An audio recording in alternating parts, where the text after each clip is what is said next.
Friday and just around midday, and I'm heading off to the Trinity Sports Club, the Trinity Beach Sports Club. I finally get that pizza I've been hanging out for, I'd say 2 months, maybe more, because I think the last time I had it was a week before I went to Vietnam. It was a hell of a long time ago.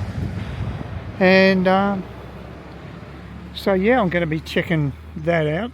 Going to catch up with Sid. We've been trying to catch up for 2 days now. He had some stuff being delivered on Wednesday. He's still moving into his flat, so he's in a bit of a state of flux. And yesterday I had my Coles delivery, which threw a spanner into the works. There's no way I'd be walking there yesterday. It was stinking hot, and I was hot because I'd done a small portion of the shoveling of the cypress mulch that I'd got delivered, the 2 cubic metres, which is quite a bit of stuff, I've got to say.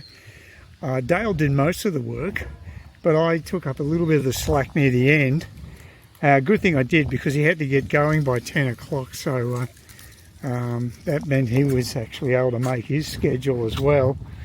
And but I was sweating like a pig after just doing a few loads, so he's got much better endurance than me. I think he's about 10 years younger, but yeah, it was hot work yesterday, and it was a particularly hot day. Today doesn't feel too bad, you know. It's supposed to be about 31, I think, but yesterday I think was 32. It's hard to believe 1 degree makes that much difference, but maybe it does. Anyway, so that's done, and now I've got all this cypress mulch over the whole garden. It cost me a packet. The actual the mulch itself, there's 3 cubic metres in total, which I've had to put up. So it's probably about $500. It's not cheap, and but it won't have to be done again to that extent anyway. I'll have to top it up at some stage, maybe a cubic metre in a year's time, which will be about $150 for a cubic metre. That's but it means I don't have to do the mowing as much. That's a good thing about it. Plus the fact that I'll be extending my garden along the fence line. I've now just got to buy some plants. Some of my plants appear to be growing. I think my some of the bottle brush, which is a powdery type of seed, I think they have germinated, but it's hard to tell. It's early days, and they're such tiny seeds, they take so long to establish. The 2 out of 3 of my lemon tree seeds appear to have also germinated, but again, I don't know what a lemon tree looks like at that stage of its development, a week or so. It just looks like a flower. I can't tell the difference between that and it being a citrus tree. Hopefully it is the there was only 1 seed in each of the pots I put in there, and 2 out of 3 of them have actually germinated.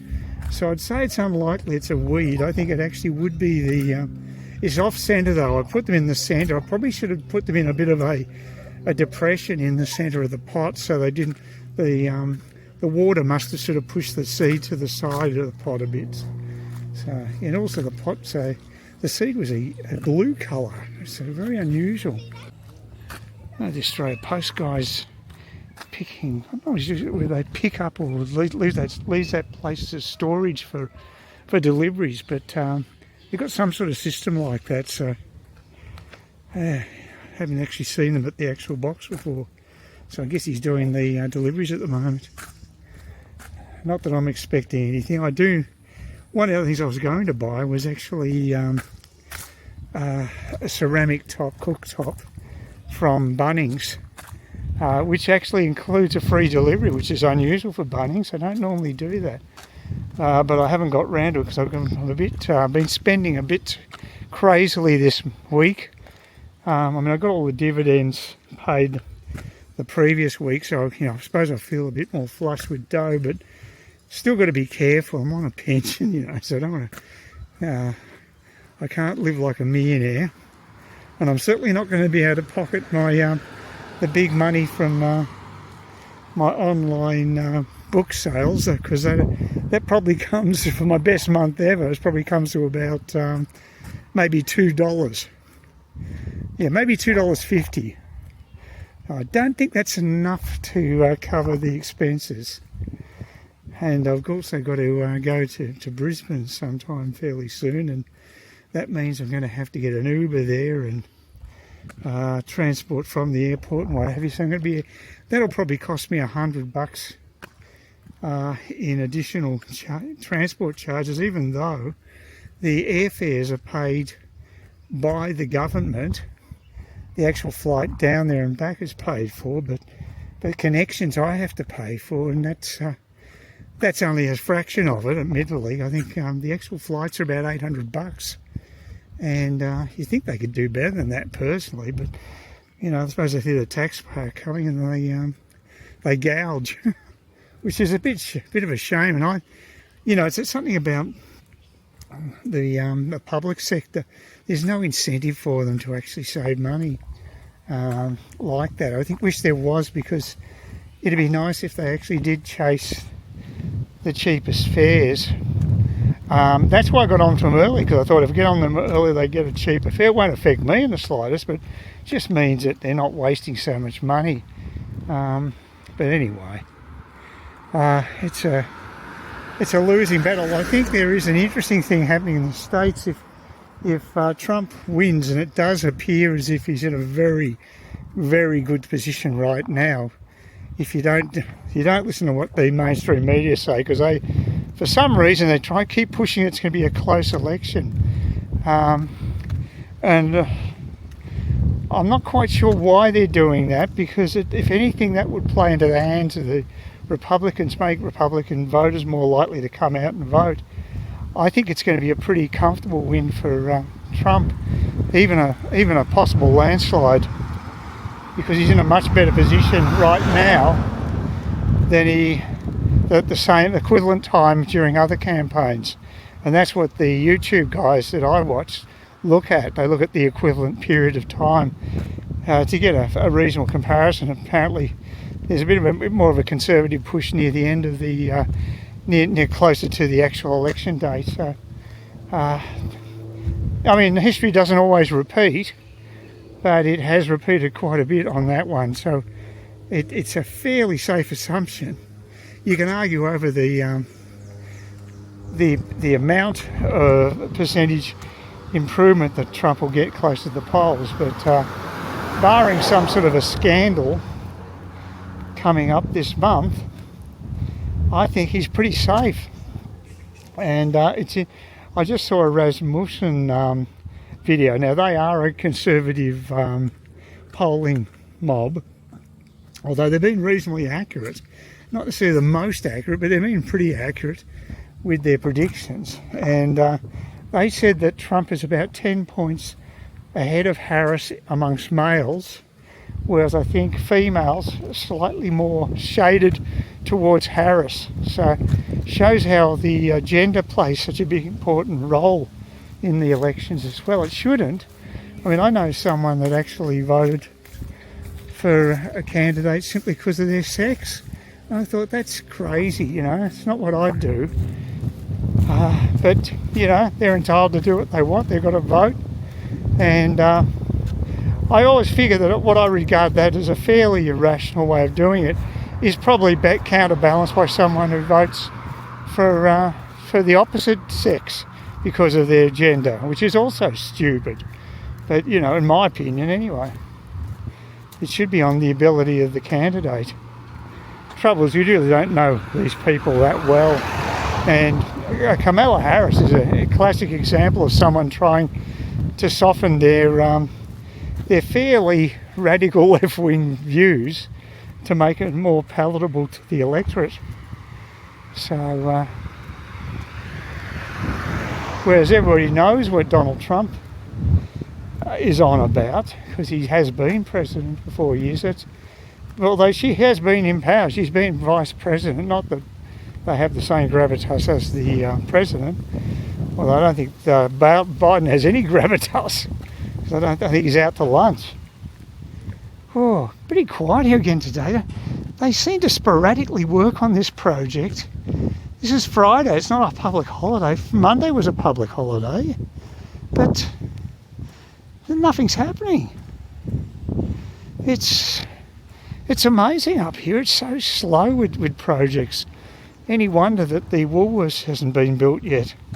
That was put off by about 18 months. So it just takes forever to get the most basic things done.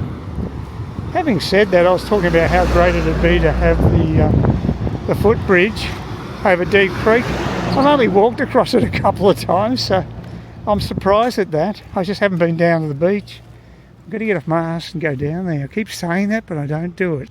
I'm in Nova Street now, so it's a pretty well direct route up to the sports club. Got to cross Miami Road, and probably be a little late, but Sid was a little late last time, so like I say, just give me a call if I guess he doesn't know what he shouldn't have a problem finding the place. It's pretty damn easy to find the sports club. But yeah, I'm going to need a drink when I get there. It'll be good. Looking forward to it. Well, I do have the membership card too, so I don't want to be too late. So we'll see how it goes. Whether I sit inside with the aircon or go outside, see how I feel when I arrive. It's going to be the most taxing the last 10-15 minutes of the walk, of course. So at least the area where all the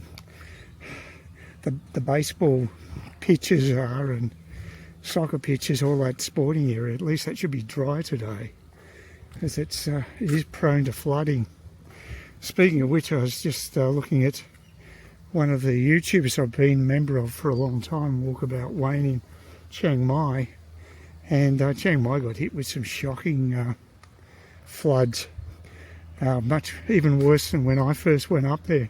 My first trip to Chiang Mai, I couldn't get to the railway station, the main railway station. We had to be shuttled by minibus from an outlying railway station because the centre of town was flooded. I remember there were sandbags everywhere. So yes, it was fairly wet. My first trip up there, and that was for about a week. I had to go back to Bangkok to get some more dental work done, if I recall. So that was my first experience of Thailand. I think about 2005 it was. So quite a while back now. So almost been travelling there for 20 years now to Southeast Asia. I wish I'd done it a bit sooner, because it's such an economical place to go to. It's safe and it's just interesting. Fabulous food, friendly people. Yeah, it's got a lot going for it. But prior to that, I was going to places like Europe or once to the States back in '87.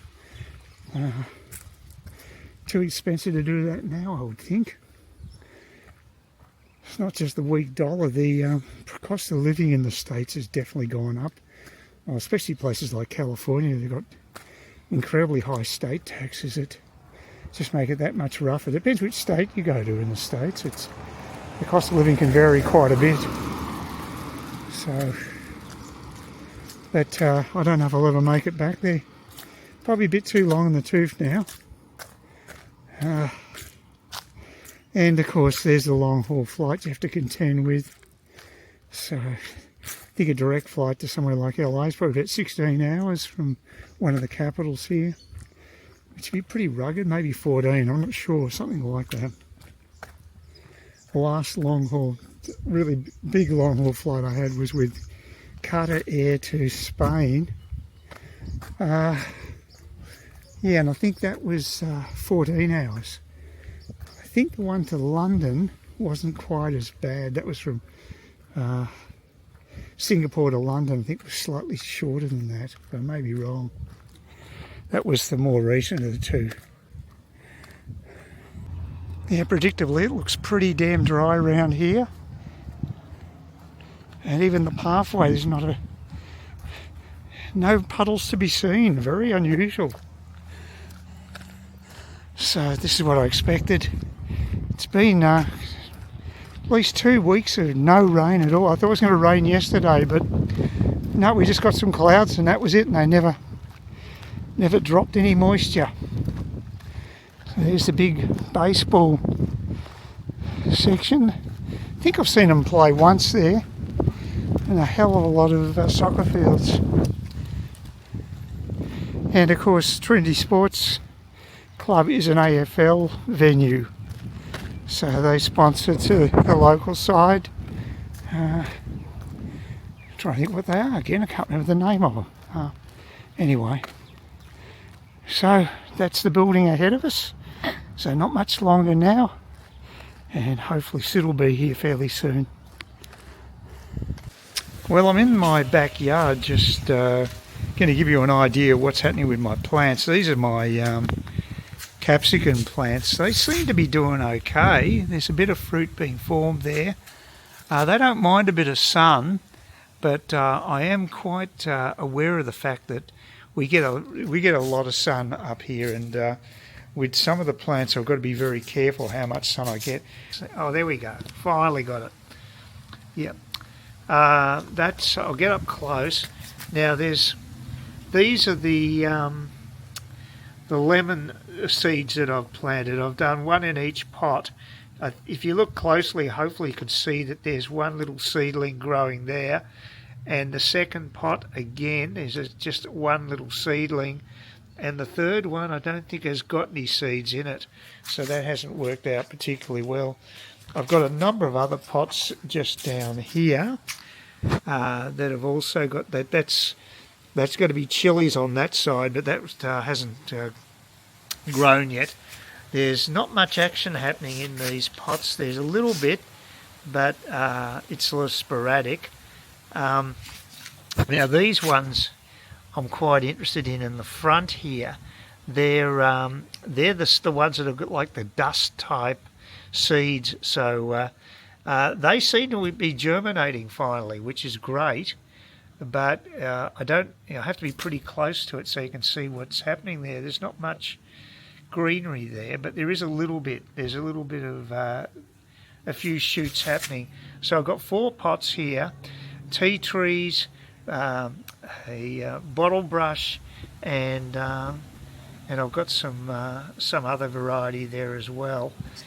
And here are the petunias, who are the stars at the moment. They're doing quite well. I had to actually transfer them, but they're looking fairly okay. I'm getting a bit of semi-shade here. Now what I've done here is, these are my tomato plants, which have also germinated, which is great, but I've noticed with tomato plants up here, if you give them full sunshine, they don't fare very well at all. So I'm trying to give them a little more shade. And now going down to the corner of the block, and where I've got my snow peas growing. And again, snow peas do need a bit of protection from the full sun, and they're looking okay at the moment, as you can see, the snow peas, but I'm not sure if they're going to let's have a look here. There you go, it's better in frame. What's happened in the past, they've got to sort of this stage, but then they've wilted and gone grey and what have you. So what I'm trying to do, I'm providing some sticks for them to grow on. They need to have that, and I'll probably need to get something a bit more robust and higher for them to grow on, and just provide, this area is quite shaded here. This is where I've got my ferns and what have you, and they're doing really well. But yeah, and these plants have just grown out of the ground around here, and they've got really nice flowers, and so yeah, this is doing really well. But I'm more concerned with those snow peas. I don't know if they're going to survive or not. It's pretty difficult, I find, to grow those types of plants. So hopefully I'll have a bit of luck this time. So I'm actually going to embark upon a walk to the beach, which is something I've been putting off for a long time, but it's about time I pulled my finger out and did it.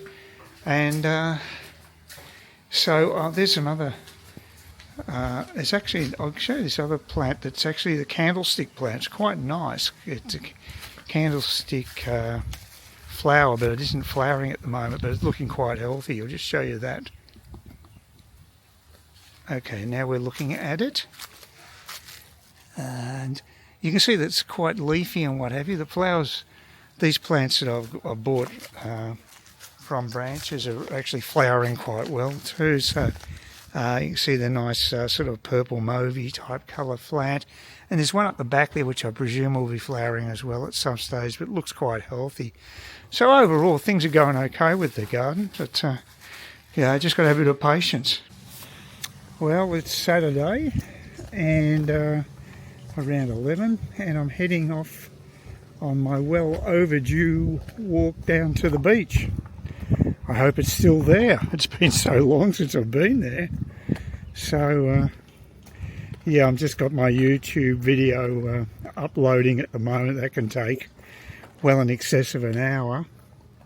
So got plenty of time for that to occur. So I might as well go out and see what's happening a couple of blocks down the road.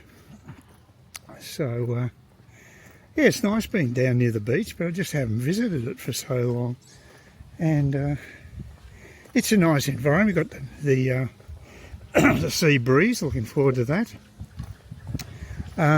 Another show, I was mentioning in the video about coming to America, which I think is a bit of a strange reality show, but it's a pretty strange genre in general, reality TV.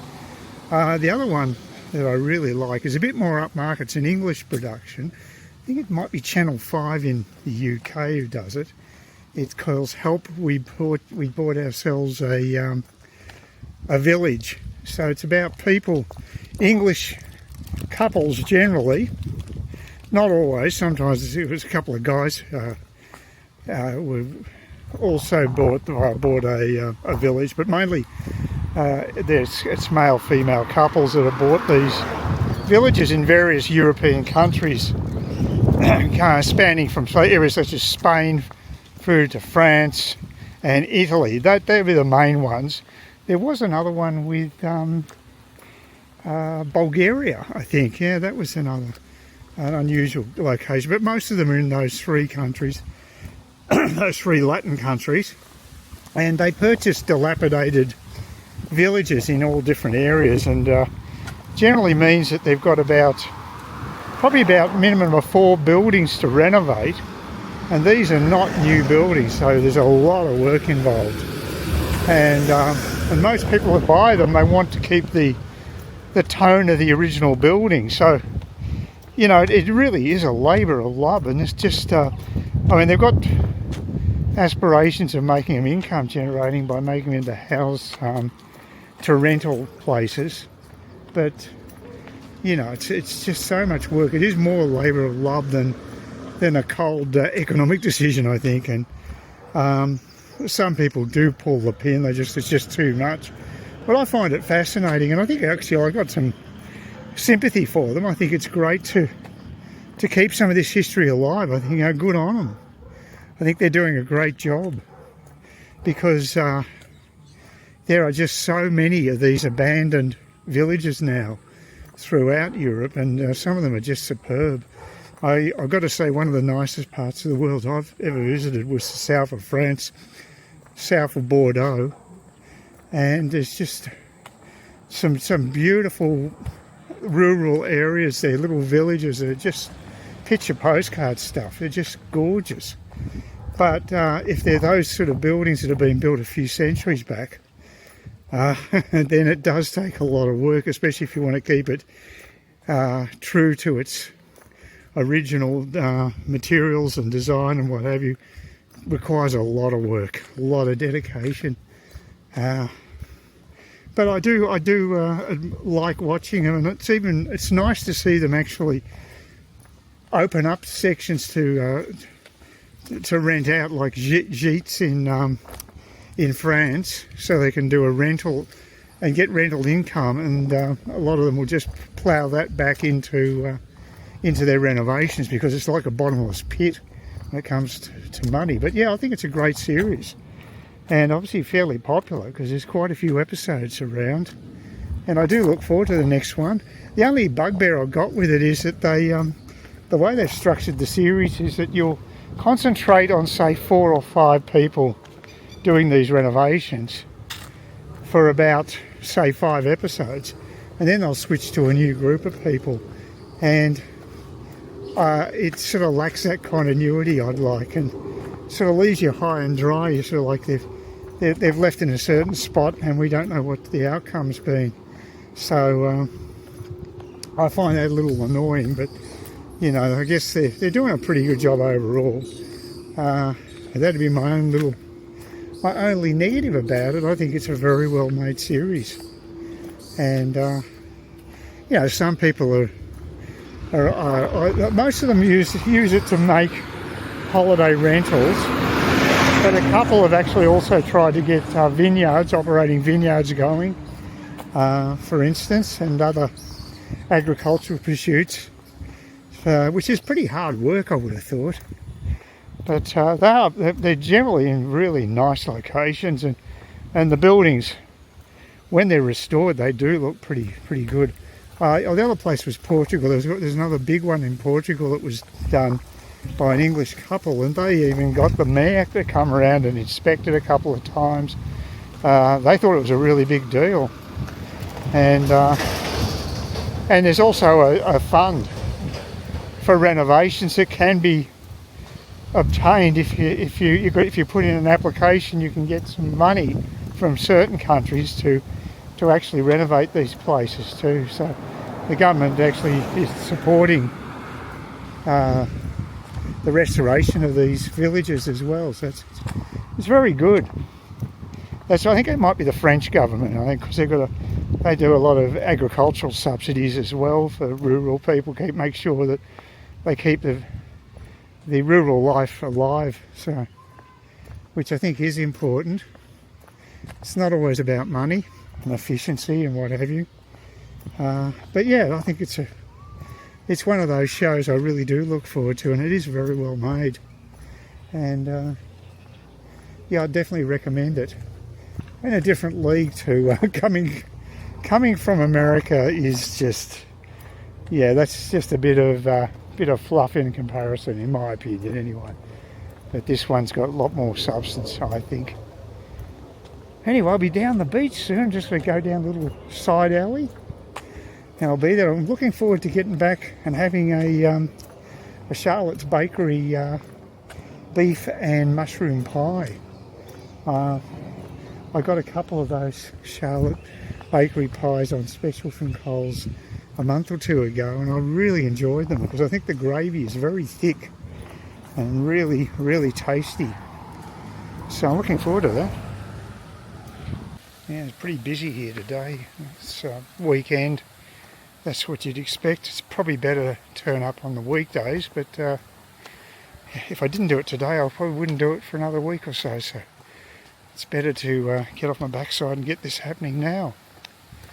So there's a bit of a sea breeze, just a gentle one today. I think Trinity Beach has a much more consistent blowing from the sea. You get a few gusts over there, and I'll give you a look at the rather my ugly muscle chicks. Will cut to the shot of the actual beach and the sea. That looks a lot better, doesn't it? Very nice. I've got to go in that water again at some stage. I wonder if the nets are up.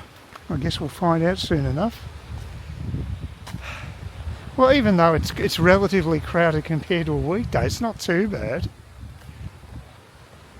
One thing I've never done down here is had a barbecue. That'd be nice. But yeah, I'd like to do that.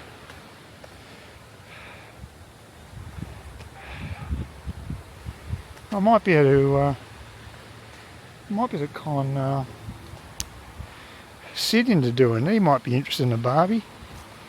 we'll see. He certainly enjoyed the pizza we had yesterday. I was glad about that. He really liked the Trinity Beach Sports Club pizza. So that was quite good. And he got himself a membership card, so he's starting to settle into the area. But yeah, I think he'll be back there. I don't think I've seen the place this busy before. There's a lot of people here today. Yeah. Barbecues are getting used to, so yep, never seen it this popular. And that's the food guy. I think he got poor guy got beaten up once because a whole lot of hoons were around on a Friday night, and he copped them on a Saturday morning. Apparently, got beaten up. Wonderful. Hopefully that hasn't happened since. Yeah, like I said, very busy today.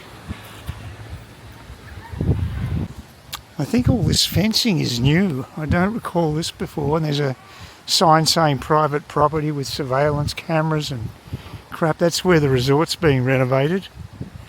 Although the other one's going to open again. Now this is where the beach shack is. I suppose that still is intact. Although no, I don't know if it is actually. That looks like a smaller building. I might be wrong there. But that's where it was located, the beach shack. Unfortunately not a going concern right now, but hopefully someone with half a brain will set it up again, because it was very popular. So there's the friendly sign. Private property. Now this is the old fence. Oh, they've stopped the fence. They've got enough foliage, I guess. And we're finally approaching the mighty Deep Creek Bridge. So, not a lot of water out there at the inlet. It's actually, I think you could walk across there at the moment. There's actual sand going right across. That's how it looks to me, anyway. Pretty well an uninterrupted sandbar there now, so you could just walk straight across. But the beauty of the beach, of course, is you can take a bike over this. Again, I haven't used it that much, only about 3 times. Got to get my arse and do that. And then there's double island in the background there. Quite a breeze to be expected. Very refreshing, but not great for audio.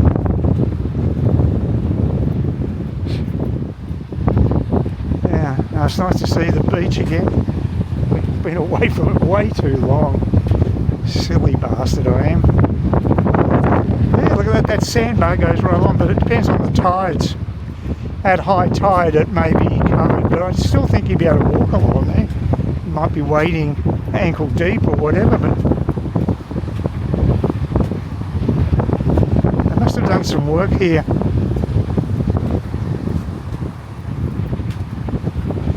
I expected there'd be some changes. It's been a few months since I've been down here.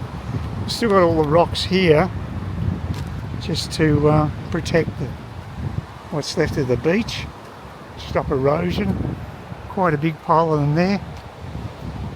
And as we approach Clifton Beach, and like I said, there's double island in the background. It's a beautiful day, and like I said, the breeze takes the edge off the heat, so it's very nice. Oh, I thought there was water there, but I think it's just, oh no, there is. That's some sort of a creek there. Ah, didn't notice that before. It's the first time I've seen that. It's quite a bit of water there. I guess it was always there. Maybe there's more foliage covering. I think there's less foliage along the beach than there was before. So maybe there's been some culling happening. Anyway, that's basically it. So there we go, Clifton Beach. Not a bad walk before lunch. should do it more often. But talk is cheap. Lots of rocks here. They could go to well in my garden. I should tell Dale about them. Liberate a few of these rocks. There's quite a few to choose from. Oh, that's the Achtung sign for our friends, the crocodiles. Yeah. Anyway, there you go. Walk to Clifton Beach on a very pleasant sunny day.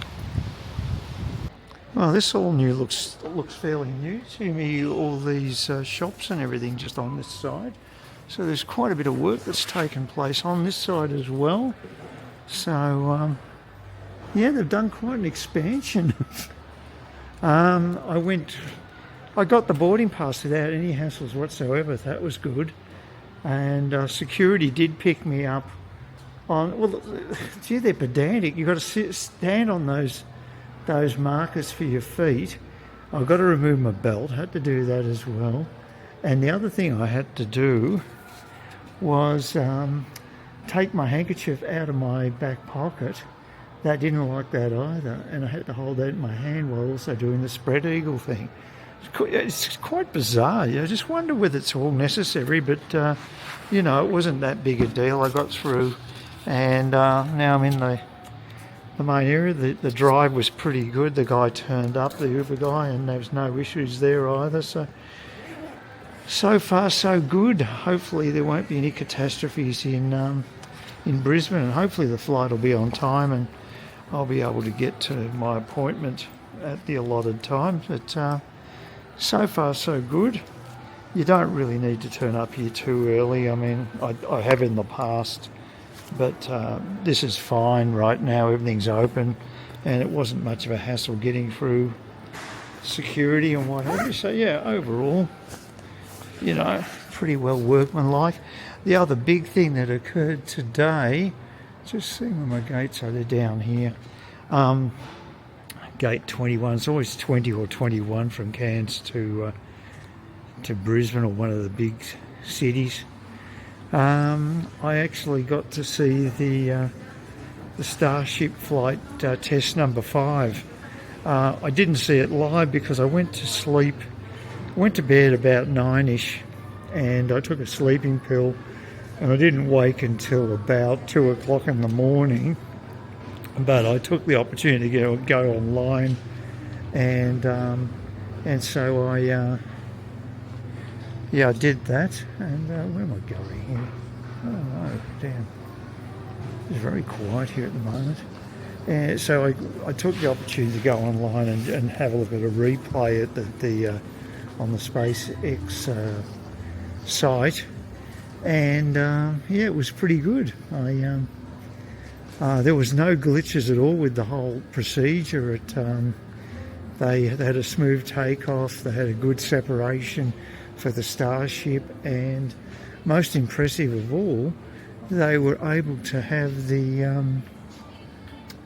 were able to capture the booster, the super heavy booster, in the chopsticks. I personally think it's a bit dodgy way of doing it, because if there is any issue, you're going to basically destroy your launch pad. But I guess Musk thinks he knows what he's doing with that, and they pulled it off today. It was perfect, and then they had to about an hour later, 40 minutes or so later, the Starship itself came into re-entry, and they were testing the heat shields and what have you, and it seemed to have come okay. Looked like one of the flaps was getting quite a bit of heat, but didn't disintegrate, and it did the retro rockets kicked in, and everything was fine, and it had a soft splashdown. Just where was it? Western Australian coast, somewhere there, maybe a few hundred miles out at sea in the Indian Ocean. So all in all, a very successful flight. So I don't know what they're going to do in number 6. It'll be fascinating to see what the next instalment's going to be, but that probably won't be till early next year. But you know, they're getting so close to making it commercially viable for, say, sending up their Starlink satellites and what have you. We'll see how long it's going to take. But yeah, it was pretty good. This is your station. Queensland Rail would like to remind customers to take all personal possessions when you leave the train. For security reasons, Just leaving the station, and I've probably got about 50 minutes to make it to the hospital, which should be okay, I'd say. There's a stack of buses that leave Roma Street, so that shouldn't be much of an issue at all. Just a bit of a walk from the Roma Street station to the bus station, but once I've done that, it should be fine. So that's good. The plane actually got in slightly early, but because it got in early, we had to wait on the tarmac for a space to be available. We didn't get an air bridge either. We had to walk down the stairs. But making decent time anyway, that's the main thing. I'm finally starting to understand how this place is set out. This is the big bus station I went to last time, but you can cut down to where this is through the actual hospital itself. Now I might have to cross the road here. Looks like I have to go across here to get to the other side. That's interesting, because that's the road that will take you to Bowen Hills railway station. So I'm going to walk it rather than just so I'll know how far it is to go. I've got extra time because my flight has been delayed by an hour. Now it's about 1:15 now. The original flight time was 3:35 in the afternoon. Now it's 4:30, so I've got stacks of time. So, and I just want to know if I can actually walk to the hospital. I think it's actually easier to walk there this way than to go using the buses. So that's, and actually the I was pretty down waiting in the waiting room. It looked like nothing was happening, but then I finally got to see a fairly nice practitioner who actually seemed to understand. She was very good at explaining what was going on. I did a couple of tests, but yeah, there was a hell of a lot of waiting around, not much happening, but yeah, that's all over now, and apparently the results of their tests is that it actually looks as though the health in my right eye might be better than they thought. And there's nothing unusual about having to wait 6 months for that oil to be removed. In some cases it could be up to a year. So that's not an issue. And they think I'm actually doing quite well, and they'll put me on a 3-month waiting list to have the oil removal done. So I'll have to come back here for that operation, which will be done as a local anaesthetic. Not sure if I'll have to be overnight. They might want to do that just for observational purposes, I'm not sure. But yeah, good news really. Good news all around, because I was in, you know, I hate morning flights like this. And yeah, that was a real drag. The only highlight was that the SpaceX thing was just brilliant, what happened there. And the optometrist I was speaking to, she knew all about it as well, and was also excited by the prospect of SpaceX doing so well. So yeah, it was good. It's turned out to be a good end to the afternoon. I'm just glad we're over the worst of it, because I really didn't enjoy the prospect of coming down here at all. I was just looking at a bit of dread, but I've actually got enough time now to maybe even pop into Aldi to see if there's anything there I want to buy, because I've got that extra hour with the flight, so I'll see how I feel. It's not exactly the most picturesque part of town. This is strictly a shortcut. It fulfills that need, but aesthetically I wouldn't be giving it much kudos. But there you go. So you got a lot of industrial type crap here. In search of the Bowen Hills Aldi. There you go, there's the railway line. Bowen Hills just across the way there. And down here, we should have ourselves an Aldi store, according to Google. Well, Google Maps has been fairly accurate up till now. Today, anyway. Put that caveat on it, that's for sure.